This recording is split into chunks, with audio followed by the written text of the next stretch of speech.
जब मॉन्स्टर्स खत्म हो गए तब दुनिया सेफ होनी चाहिए थी।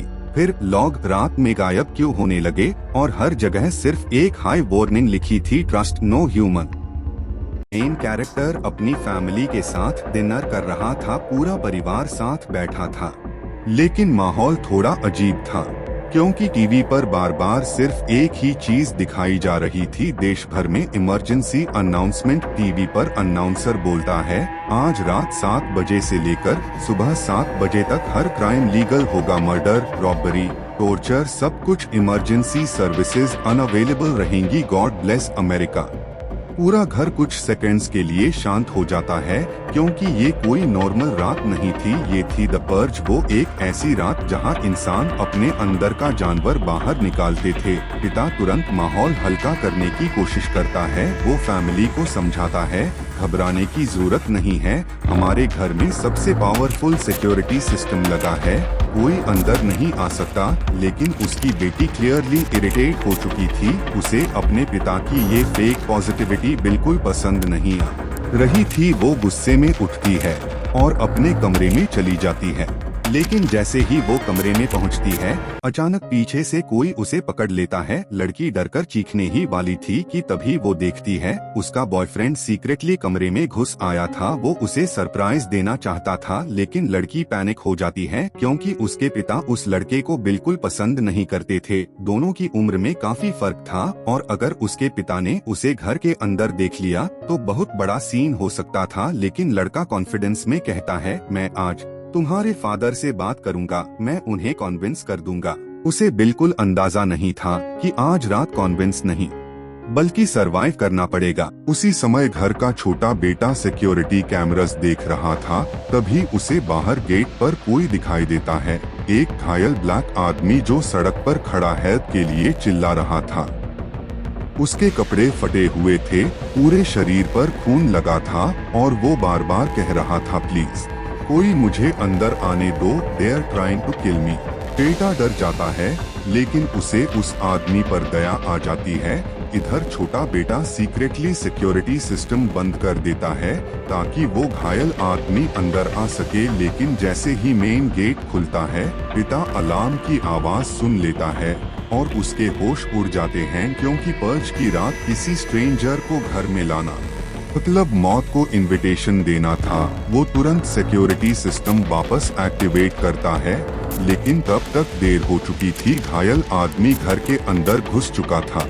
बीच ऊपर से आवाज आती है, कोई पिता का नाम पुकार रहा था। पिता ऊपर देखता है और शॉक हो जाता है क्योंकि वहाँ उसकी बेटी का बॉयफ्रेंड खड़ा था और उसके हाथ में बंदूक थी। बिना कुछ बोले वो सीधे पिता पर गोली चला देता है। पूरा घर गनशॉट से गूंज उठता है। माँ भाग कर आती है, सब पैनिक में आ जाते हैं। लकीली गोली सीरियस नहीं लगी, लेकिन अब घर पूरी तरह केओस में बदल चुका था। पिता तुरंत फैमिली को बेडरूम में भेजता है और खुद गन लेकर घर में निकल पड़ता है। अब वो सिर्फ एक बिजनेसमैन नहीं था, अब वो अपने परिवार की रक्षा करने वाला शिकारी बन चुका था। वो धीरे धीरे पूरे घर में बेटी को ढूंढता है। तभी उसे बेटी के कमरे में उसका बॉयफ्रेंड दिखाई देता है, पूरा खून से लथपथ मर चुका था। पिता समझ जाता है कि उसने सेल्फ डिफेंस में उसे मार दिया। उसी समय बाहर कुछ और भी डेंजरस हो रहा था। घर के बाहर मास्क किलर्स जमा हो चुके थे। दर्जनों लोग हथियारों के साथ, जिनके चेहरे मास्क से ढके हुए थे और उनके लीडर के चेहरे पर अजीब सी क्रीपी स्माइल थी। वो सिक्योरिटी कैमरा की तरफ देखकर बोलता है, हम सिर्फ उस आदमी को लेने आए हैं जिसे तुमने अंदर छिपाया है। अगर उसे बाहर नहीं भेजा तो हम पूरे परिवार को मार देंगे। पूरा घर फ्रीज हो जाता है।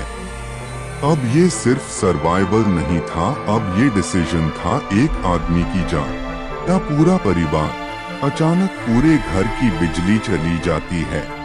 अंधेरा, कंप्लीट साइलेंस। अब सिर्फ इमरजेंसी बैकअप पर कैमरास चल रहे थे। पिता पहली बार जेन्युइनली डर जाता है क्योंकि बाहर जो लोग थे वो रैंडम क्रिमिनल्स नहीं थे, वो ट्रेन्ड हंटर्स थे। उसी समय घायल आदमी घर में कहीं छिपा हुआ था और छोटा बेटा सीक्रेटली उसकी मदद कर रहा था। वो रिमोट कंट्रोल टॉय कार से उसे गाइड करता है। छोटा सा बच्चा एक स्ट्रेंजर की जान बचाने की कोशिश कर रहा था। उसके पेरेंट्स उसे बाहर फेंक देना चाहते थे, लेकिन सिचुएशन और डेंजरस हो जाती है जब बेटी गलती से उसी सीक्रेट जगह पहुंच जाती है जहां वो आदमी छिपा था, और अचानक वो आदमी उसे पकड़ लेता है। पूरा घर पैनिक में आ जाता है। पिता गन तान देता है, माँ भी डर जाती है, लेकिन वो आदमी लड़की को हर्ट नहीं करता, वो सिर्फ सरवाइव करना चाहता था। आखिरकार पिता उसे काबू कर लेता है और बांध देता है। बाहर मीनवाइल मास्क किलर्स काउंटडाउन शुरू कर चुके थे। अब उनके पेशेंस खत्म हो चुका था और तभी उन्होंने चेन और ट्रक्स से घर की सिक्योरिटी तोड़नी शुरू कर दी। पूरा घर हिलने लगता है। माँ डर कर कहती है, उसे बाहर दे दो वरना हम सब मर जाएंगे। लेकिन पहली बार पिता का दिल बदल जाता है, क्योंकि वो समझ चुका था कि बाहर वाले मॉन्स्टर्स हैं और अंदर बैठा घायल आदमी उन सबसे ज्यादा इंसान था। वो आदमी कहता है, अगर आपने मुझे बचाया तो मैं आपकी फैमिली को बचाऊंगा। और यहीं से पूरा गेम बदल जाता है। कुछ सेकंड्स बाद घर के दरवाजे टूट जाते हैं। मास्क हंटर्स अंदर घुस आते हैं। अब पूरा घर बैटलफील्ड बन चुका था। कोई छिप रहा था, कोई भाग रहा था, कोई हंट कर रहा था। छोटा बेटा गलती से फ्लैशलाइट ऑन कर देता है और अपनी लोकेशन रिवील कर देता है। एक किलर उसकी तरफ बढ़ता है, लेकिन तभी पिता पीछे से आकर उसे गोली मार देता है। अब पिता पूरी तरह बीस्ट मोड में आ चुका था। वो एक एक करके अटैकर्स को खत्म करने लगता है, लेकिन तभी उनका लीडर अचानक उस पर हमला कर देता है। दोनों के बीच ब्रूटल फाइट शुरू हो जाती है और आखिर में पिता बुरी तरह घायल हो जाता है। माँ रोते हुए बच्चों को बुलाती है। पूरा परिवार उसके आसपास इकट्ठा हो जाता है, लेकिन तभी एक और शॉकिंग चीज होती है। उनके नेबर्स घर के अंदर आ जाते हैं और सबको लगता है शायद वो हेल्प करने आए हैं, लेकिन नहीं, असलियत कुछ और थी। उन नेबर्स को इस फैमिली से जलन थी, क्योंकि ये लोग अमीर थे, सक्सेसफुल थे और पूरे इलाके में सबसे सेफ घर इन्हीं का था। असल में वो भी इन्हें मारने आए थे, लेकिन तभी वो घायल ब्लैक आदमी वापस आता है और फैमिली को बचा लेता है। वो उन नेबर्स पर गन तान देता है। पूरा कमरा शांत हो जाता है। अब कोई कुछ नहीं बोल रहा था, सिर्फ घड़ी की टिक टिक सुनाई दे रही थी, क्योंकि सुबह होने वाली थी और पर्च खत्म होने वाला था। सुबह 7 बजे सायरन बजती है और अचानक सब कुछ फिर नॉर्मल हो जाता है। कल तक जो लोग एक दूसरे को मार रहे थे, आज फिर सिविलाइज्ड इंसान बन चुके थे। लेकिन इस रात ने एक बात साबित कर दी, मॉन्स्टर्स बाहर नहीं होते, मॉन्स्टर्स इंसानों के अंदर होते हैं। Emergency broadcast infection zones control में आ चुके हैं, लेकिन ह्यूमन वायलेंस अब पहले से भी ज्यादा डेंजरस हो चुकी है। पहले हम मॉन्स्टर्स से छुपते थे, अब हम इंसानों से छुप रहे हैं, क्योंकि इस नए दुनिया में सबसे बड़ा प्रेडेटर अब इंसान खुद बन चुका था। ये दुनिया सर्वाइवल की नहीं, हंट की दुनिया बन चुकी थी। एक लड़की अचानक जमीन पर गिरते हुए होश में आती है। उसकी सांसें तेज थीं और जैसे ही उसने मुंह से कुछ निकालने की कोशिश की, उसे महसूस हुआ उसके मुंह में लोहे जैसा ठंडा मेटल फंसा हुआ है। डरते हुए वो आसपास देखती है और सामने एक दूसरी लड़की भी उसी हालत में बैठी थी। लेकिन हैरानी की बात ये थी, वो घबराई नहीं थी, बल्कि बहुत शांत थी। उसने अपने बैच की पिन निकाली, उसे बालों में रगड़ा, फिर पास के पानी में एक पत्ता छोड़ दिया और कुछ ही सेकंड में उसे डायरेक्शन समझ आ गई, जैसे उसे पहले से पता हो कि ये जगह मौत का खेल है। लड़की आगे बढ़ती है और अचानक उसकी आंखें फैल जाती हैं, क्योंकि सामने कई लोग उसी की तरह फंसे हुए खड़े थे। सभी के मुंह में वही मेटल गैग और बीच मैदान में रखा था एक अकेला लकड़ी का बॉक्स। सबकी नजरें उसी पर थीं। तभी एक आदमी आगे बढ़ा और बॉक्स तोड़ने लगा। एक बूढ़ा आदमी चिल्लाया, ट्रैप ट्रैप, लेकिन वो सुन नहीं पाया और बॉक्स खुलते ही सभी की सांसें रुक गईं, लेकिन अंदर से निकला एक अजीब सा कपड़े पहना पिग मैस्कट। सबने राहत की सांस ली, लेकिन तभी उस आदमी ने देखा बॉक्स के अंदर नीचे कुछ और था। उसने हाथ डाला और बाहर निकाली गन्स, बहुत सारी गन्स। पूरा मैदान केओस में बदल गया। लोग हथियार उठाने के लिए टूट पड़े। अब उन्हें समझ आ चुका था वो किडनैप नहीं हुए थे, उन्हें शिकार बनने के लिए छोड़ा गया था। एक लड़की को एक हैंडसम लड़का हथियार चलाना सिखा रहा था। वो मुस्कुरा रही थी, लेकिन उसी पल बैंग उसका सिर उड़ गया। सभी पैनिक में भागने लगे। गोलियां पेड़ों को चीर रही थीं, घास उड़ रही थी, चीखें जंगल में गूंज रही थीं। तभी एक आदमी भारी मशीन गन लेकर बाहर निकला और ब्लाइंड फायरिंग शुरू कर दी। अब ये जंगल नहीं रहा था, ये इंसानों का हंटिंग ग्राउंड बन चुका था।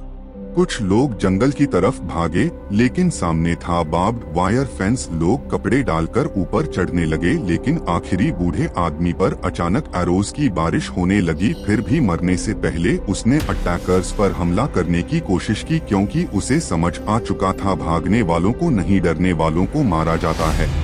3 लोग किसी तरह बचकर एक छोटी दुकान तक पहुंचे। अंदर सिर्फ एक बूढ़ा कपल था। डरे हुए, कांपते हुए उन्होंने डोर्स ब्लॉक किए और पुलिस को कॉल किया। कुछ देर के लिए सबको लगा अब वो सेफ हैं, लेकिन तभी एक लड़की अचानक खाने खाते हुए जमीन पर गिर गई। उसके मुंह से फोम निकलने लगा और वो मर गई। सब शॉक में थे और तभी वो बूढ़ा कपल खड़ा हुआ। उन्होंने गैस मास्क पहने और पॉइजन गैस छोड़ दी। असल में वो भी हंटर्स थे। अब किसी पर भरोसा नहीं किया जा सकता था, क्योंकि इस दुनिया में हर इंसान मास्क पहन चुका था।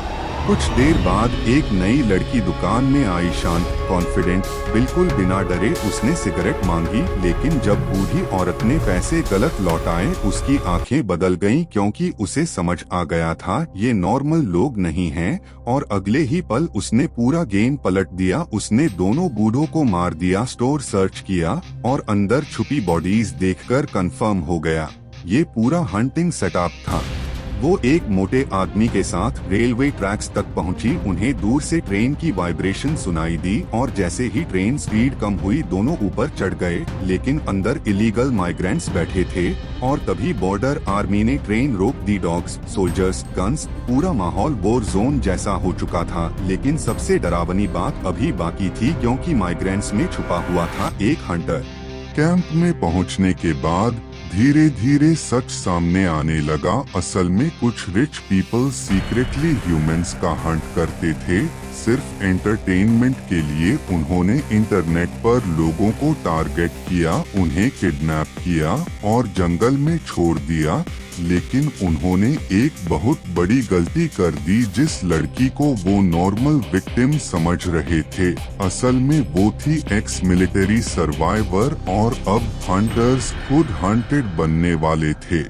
लड़की हंटर्स के मैंशन में पहुंचती है, एक एक करके सबको खत्म करने लगती है। रिच लोग पैनिक में भाग रहे थे, क्योंकि सामने कोई नॉर्मल इंसान नहीं था, वो मौत थी। सीढ़ियों के पीछे कवर लेकर वो टैक्टिकल शूटिंग करती है और पूरा मैंशन बैटलफील्ड बन जाता है। आखिर में उसे मास्टरमाइंड वुमन मिलती है, जो रिवील करती है ये सब एक गलती थी। हम किसी और को किडनैप करना चाहते थे, लेकिन अब बहुत देर हो चुकी थी, क्योंकि जिस इंसान को उन्होंने गेम समझा था वो वॉर सर्वाइवर निकली।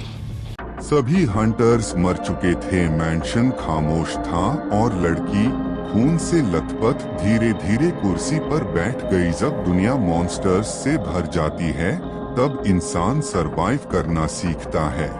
लेकिन जब इंसान ही मॉन्स्टर्स बन जाए, तब सिर्फ किलर्स बचते हैं। लेकिन ये शिकार यहीं खत्म नहीं हुआ, क्योंकि दुनिया के दूसरे हिस्से में अब इंसानों का सबसे बड़ा खेल शुरू होने वाला था।